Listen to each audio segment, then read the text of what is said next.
Okay, so first of all, Mahmood Bhai, thank you very much for joining us once again. Our audience has been asking of you, especially after the UNGA speeches and appearances of state heads. They really wanted to know how you think of how the UN went down. So let's break it down. Just generally, if you want to Yeah. give a review of what you see happened at the UN. Well, firstly, the United Nations General Assembly, it had people from all across the world speaking. Some of the speeches were quite the usual, if that makes sense. Typical condemnations, the world has had enough, and we need to implement international law from many leaders, even in the Arab and Muslim world, unfortunately. However, there were some exceptions, but the biggest exception, which was the speech that I actually posted on my channel, was the speech of the Colombian president, who was calling outright for a Salvation Army. He was saying that it's about time now. We need to send a liberation army to liberate Palestine, a Salvation Army to protect the people. He was very critical of the international legal system and the international bodies not really conducting any action on the ground to proceed and prevent the genocide that's taking place in Gaza. He, of course, had a lot of criticism towards the United States policy in Latin America as well, especially in relation to the recent attack that the United States had on a boat sending its fighter jets to target people in the sea under the pretext of drugs and what have you, calling some of the Latin American presidents like Maduro drug cartel leader, warmongering basically.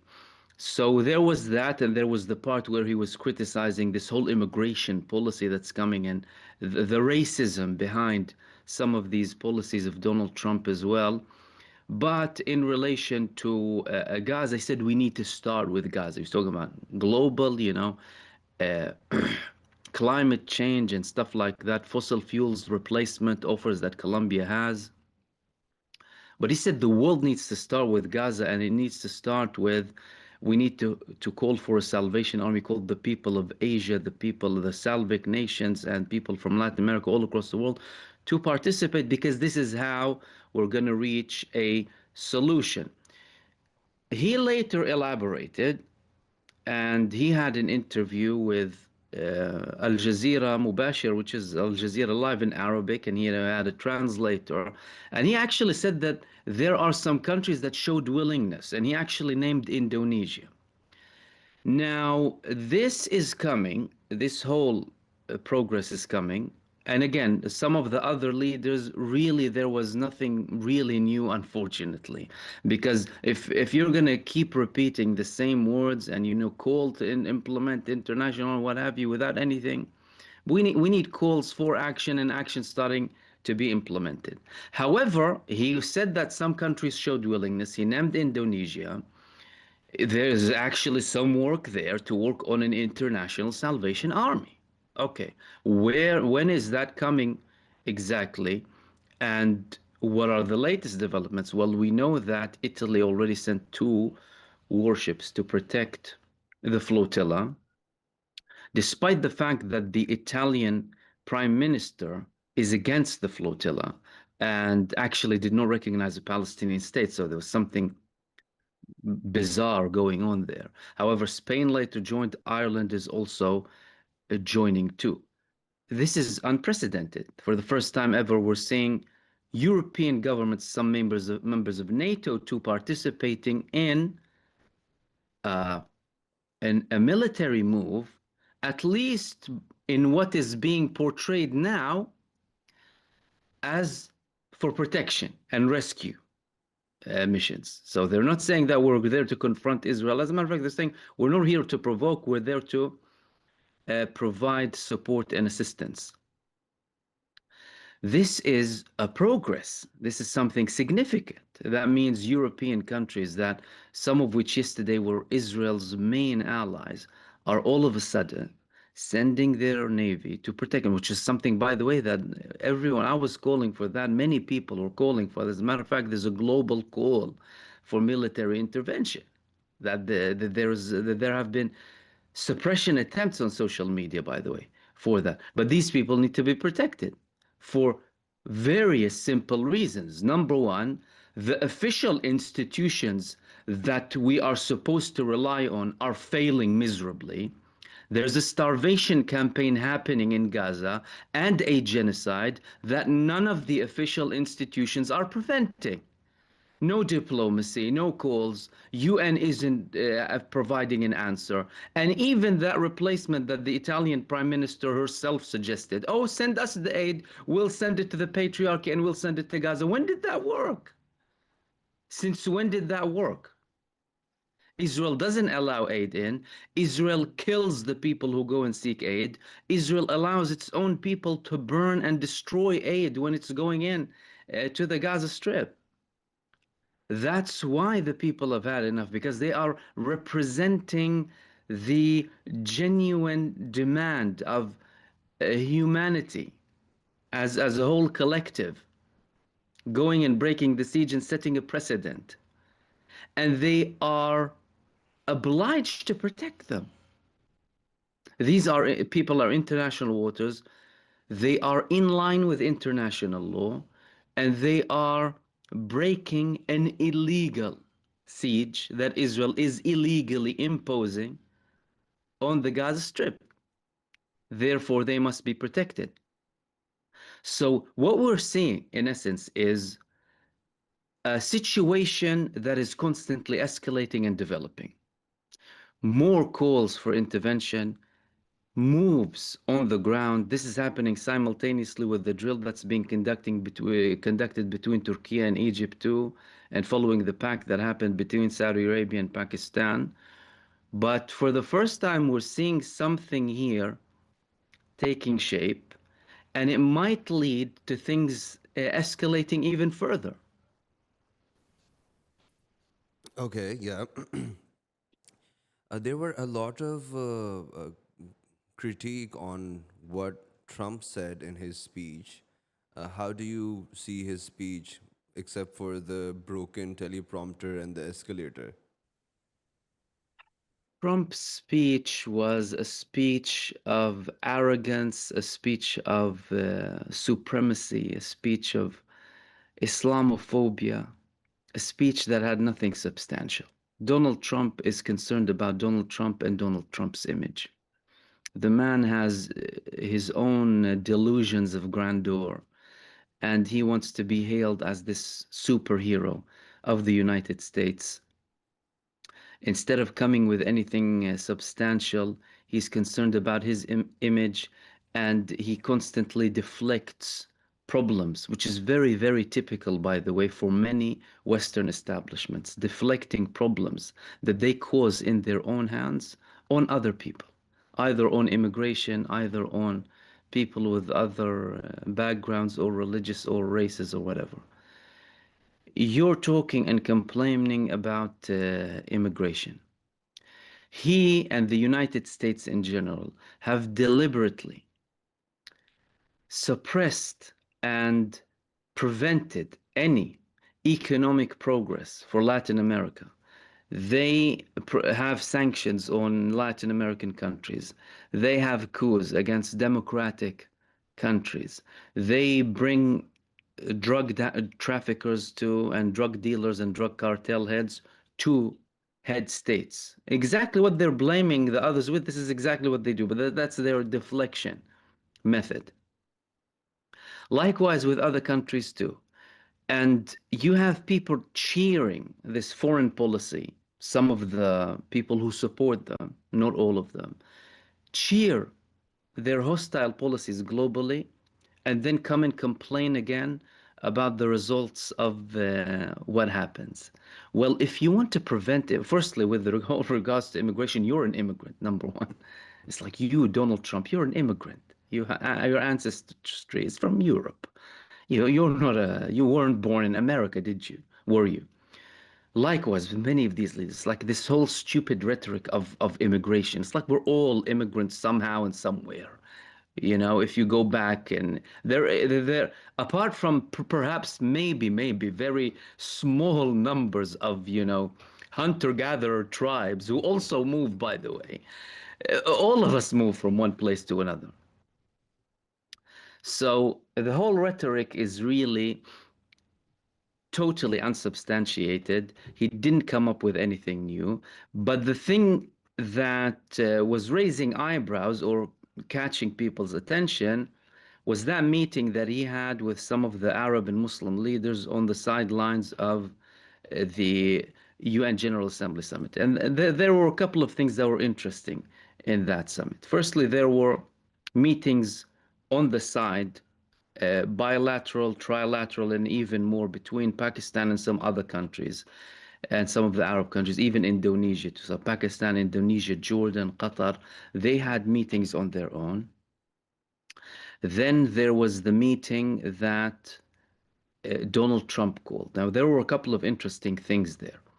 Number one, the Egyptian and Saudi leaders did not go, as in they did not go in their most senior position. So they sent their foreign ministers.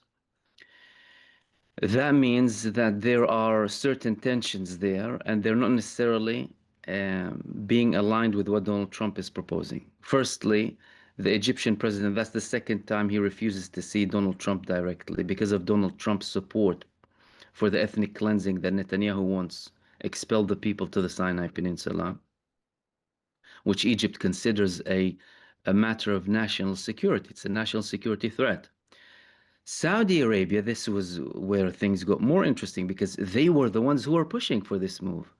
So Saudi Arabia, alongside France, they were the ones pushing for this whole recognition and diplomatic move and calls for more countries to recognize the Palestinian state. So why did he not go?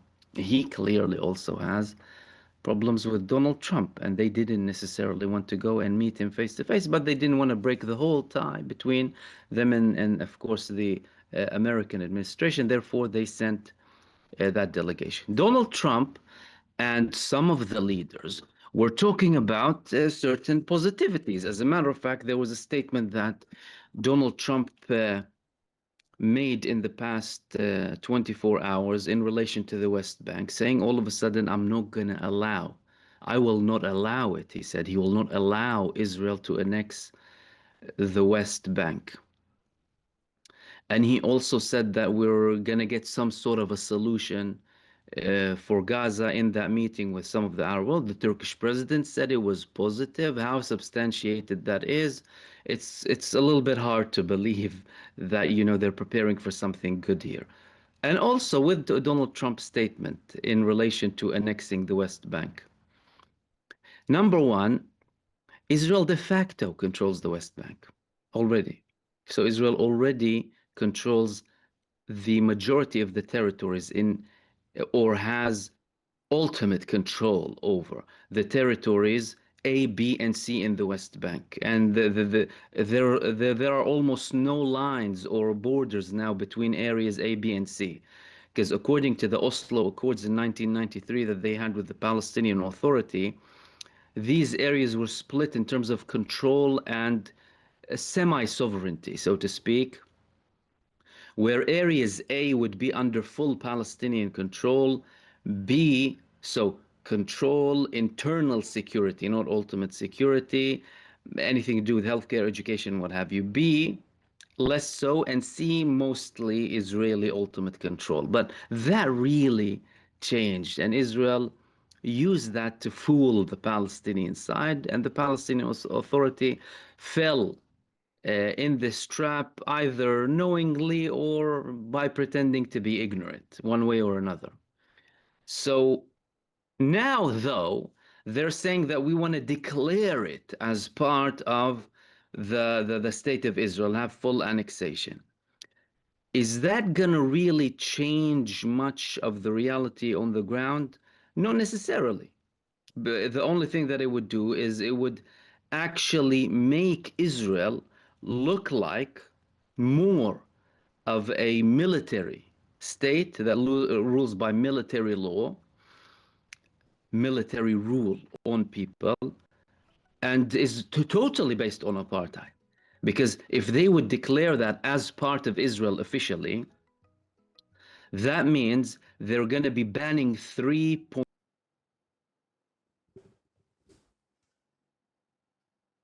little bit more voting for the Israeli Knesset in the Israeli elections.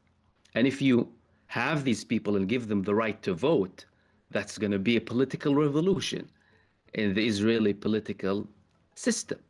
And that's why, by the way, Israel doesn't want to uh, have a solution where they have all of the Palestinians.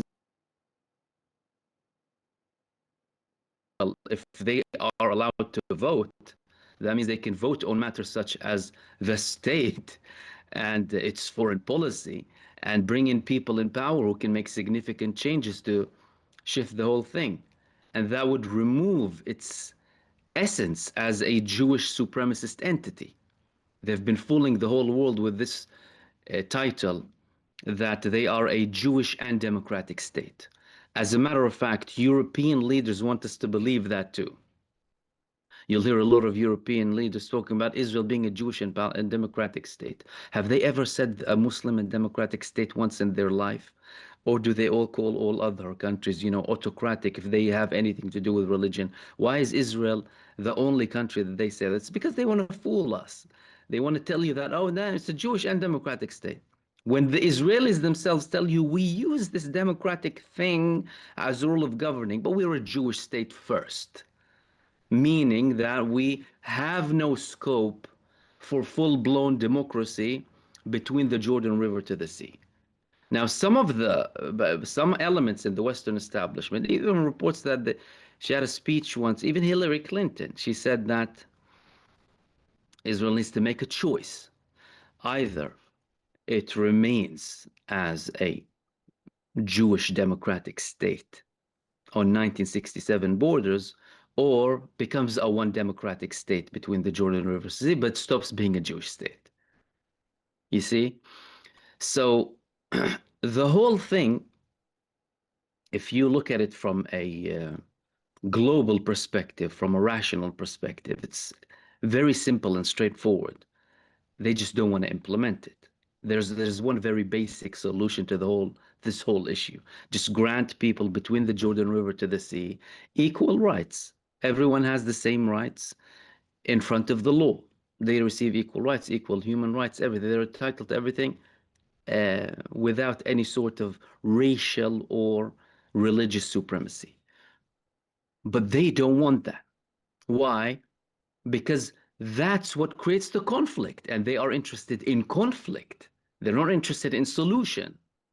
Similarly to, and we're still talking about remnants of the British Empire, similarly to the situation between Pakistan and India with Kashmir. There is resemblance there. It's not the same, but there is something similar there. Now, from our perspective as observers, or whether it's the people viewing or analyzing, we need to understand that the majority of the things aren't happening and being declared for everyone to see. But no move should be trusted and no word should be believed up until we see tangible results on the ground. Now, for example, Donald Trump is telling us that all of a sudden there is a prospect for a solution in Gaza, and now they're even talking about Tony Blair potentially leading a transitional government from Al-Arish. Listen to the lengths that they're willing to go to please Israel and Benjamin Netanyahu. We're not going to believe that up until we see it being implemented on the ground, up until we see actions on the ground against Israel to force it to comply with international law or enforce action against it as a country completely ignoring and disrespecting and breaching international law time after time. There were also news about the flotilla being attacked. What do you have on that? The flotilla is not the first time that it was attacked. The flotilla was attacked in total at least 3 times. But the recent attack had multiple attacks on the flotilla itself because there were a bigger number of ships, boats. So the first attack happened in Malta, Europe. Israel basically attacked Europe. Israel denies, of course, but we know exactly who did that. And they're using the method of sending drones to those ships and launching either stun bombs or smoke bombs. Some of them have a chemical smell even that can be really damaging, and others they have a like smell of TNT and explosion. Okay, but probably because it's a sound bomb or one of these bombs to disperse crowds with. Smoke bomb. These are bombs that can be lethal. These are bombs that can kill. These are bombs are can cause ships to sink if they fall in the right place.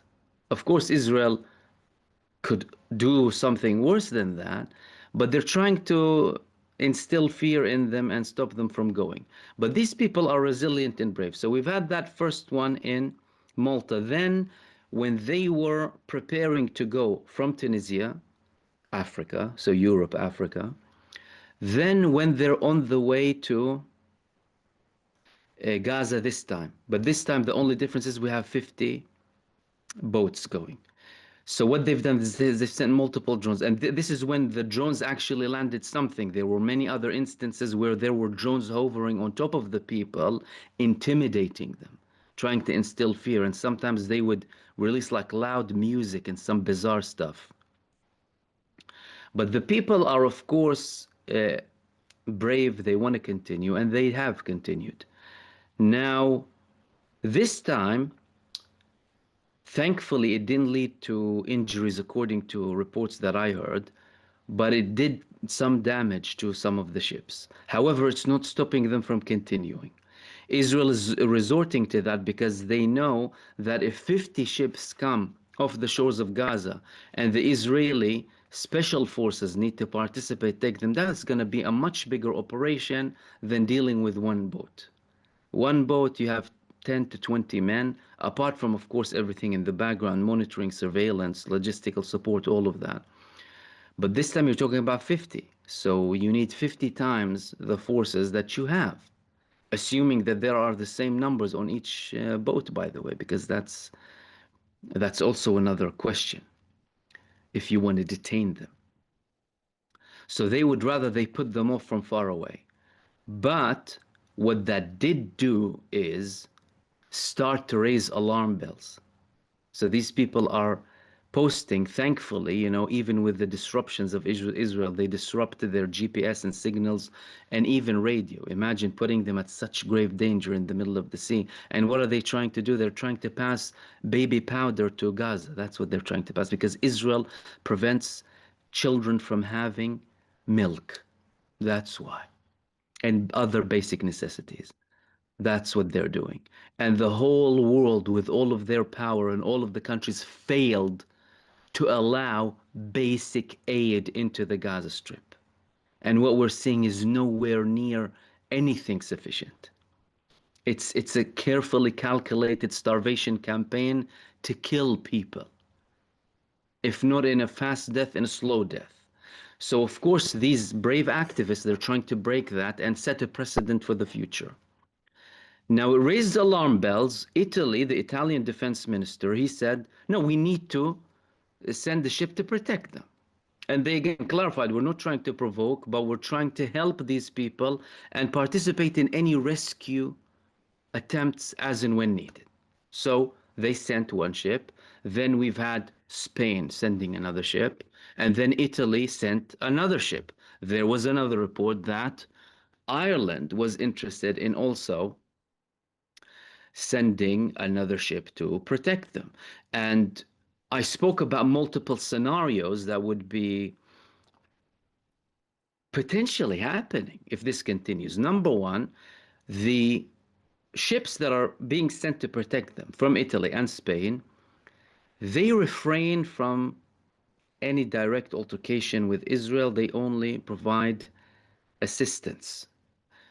because there's a scenario of Israel using brutal lethal force against them. So the drones that landed these smoke bombs can land bigger bombs that can kill them.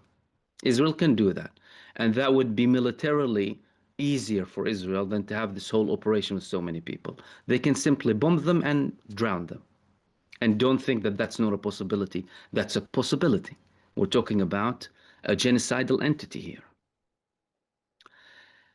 Should something like that happen and the Italian and Spanish ships refrain from taking action to stop it from happening, that's going to be a huge problem. Because Italy's done that move when there are hundreds of thousands in the streets protesting and real serious protesting happening because they're not happy with their government and their position. Because Meloni's corrupt, we all know that. So that was why it was surprising that they actually sent the ship, and it was clearly initiative from the defense minister. And later the political leadership agreed to it. But they're trying to convince them, like, no, don't go and what have you. It's going to look bad for them. They're going to face a lot of protesting and problems because they have nationals. As far as I know, these countries that participated, they have nationals that are going to Gaza. Likewise with Ireland, who are falling under pressure now to participate. They're coming from 44 countries in total. So that's one scenario. It's not going to look good. It's going to show the whole world and send a message that, well, why do we have militaries? Aren't they supposed to protect us? Second option is, well, they do actually participate, and there are minor altercations between them and the Israeli side. In this case, we're talking about any country having the means or having the reason to declare war, because that would be considered an act of war. If a ship is attacked in international waters that belongs to a certain country, it's an act of war, and the country can declare an act of war. So we can all of a sudden see an all-out war between even European countries and Israel in a very short span. Then the other unlikely option is Israel allows all of that to happen and allows them to reach Gaza. But Israel doesn't want that, because that's going to be setting a precedent. That's going to be telling the whole world, these people broke the siege. There is a sea route to Gaza. Bring boats and they would be able to go, and Israel will not attack them. Mahmoud bhai, I need to Israel say, doesn't want that to happen. yeah, yeah. Just a question: is there just one standard sea route to Gaza, or are they different? And these flotillas, are they going to Gaza from different points, or are they on the same singular route? No, they're going from different routes. So some of them would be closer to each other than others, because there were boats going from Tunisia, both boats going from Spain, boats going from one of the islands next to Italy as well. So multiple parts. And they combine together in the route when they reach towards the middle part of the Mediterranean, towards the east. Then it becomes like almost one route. I mean, you can take different paths in that route itself, but it's one route. You go east and then you go, south to the eastern part of the Mediterranean. So it's pretty straightforward. However, Israel is imposing an illegal blockade. So Israel is monitoring all of the ships that are coming, not just from that side, but also from the Egyptian shores as well. So Israel is monitoring everything, and they will be, well, they have, and they most likely will also prevent any ships from breaking the siege that they are illegally imposing against the Gaza Strip. What update do we have on the Pakistani and Saudi Arabia security pact? Are there other news popping up that are related to this? Well, similarly to how this actual pact started, surprising and without too much elaboration and without too much information, there are talks now without certain announcements. I gave you an example. There were talks on the sidelines of the UN General Assembly summit between Pakistan, Jordan, Qatar, Indonesia, Egypt, and Turkey. There were previous reports before the UN General Assembly of senior figures from Pakistan meeting with senior figures from Egypt and also Turkey in relation to that pact. Saudi Arabia, they've had a call with Iran. They communicated Iran. They were the first country almost that Saudi Arabia spoke with after they've had this pact with Pakistan. So clearly something is happening on that front. However, again, I wouldn't necessarily expect anything to be published too much about the details in case an expansion is planned. Because if we do hear more details, then countries would be subject to pressure and to problems. Likewise, how the Saudis went and did that agreement. And one of the reasons that I mentioned at the time why Saudi Arabia actually went on its own to have this pact immediately with Pakistan is because Saudi Arabia wanted an immediate answer to the Israeli threat against it to counter the failure of the United States umbrella of protection, what's called protection umbrella, without delay. And the only way they could have done that is by going and having a deal with Pakistan immediately, judging by how long their relationship has been going on for, without risking this whole project either being leaked or failing because other countries would be involved. Like if, for example, they wanted to include Kuwait or any other country that doesn't necessarily have the same either military power or geopolitical influence of Saudi Arabia, they were susceptible to pressure from the United States. It gets leaked, the US starts to speak with Saudi, and what we'll be going back in circles and delaying progress. And I think from a Saudi perspective, they decided let's break that barrier immediately first, then speak with other countries about it too. However, the thing here is the fact that they have this agreement with them is almost a de facto under there's almost a de facto understanding here that there's going to be some sort of expansion. Because usually what Saudi Arabia does, the less influential Gulf states do, and they go ahead with them in relation to that. So again, there is a very high likelihood that this will be expanding. However, no details are being provided, and I would understand personally why, so that nothing gets, any issues or problems or open to kind of more scrutiny and pressure from the United States trying to sabotage the progress towards its expansion. Our deputy prime minister, who's also the foreign minister, did not rule out the idea of expansion. He just said, I can't say much about this. So, as you're saying, this is supposed to be a defense pact. Defense pacts are usually not talked about as much because of the pressures that you're talking about. Mahmood Bhai, it was a pleasure to have you on the show.